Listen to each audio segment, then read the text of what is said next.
Hello' guys আজি মোৰ মুখৰ ফেচিয়েল দেখি গম পাইছে যে আজি এটা বিশেষ দিন আৰু মই যাবলৈ ওলাইছোঁ বিয়াত। গতিকে এতিয়া ৰেডি হৈ পেলাই বিয়ালৈ যাম আৰু মই ৰেডি হৈ পেলাই বিয়ালৈ গৈ আছোঁ। আহিয়ে কি বিয়াৰ ঘৰ পোৱাৰ পিছত আমি আকৌ ভৱনলৈকে আহিব লগা হ'ল। গতিকে গোটেইকেইজনী এয়া মোৰ বান্ধৱী হয়।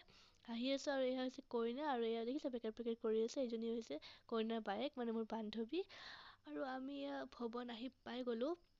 চাওকচোন কিমান ধুনীয়া ডেক'ৰেশ্যন আৰু কইনাকো ইমান ধুনীয়া লাগি আছিলে।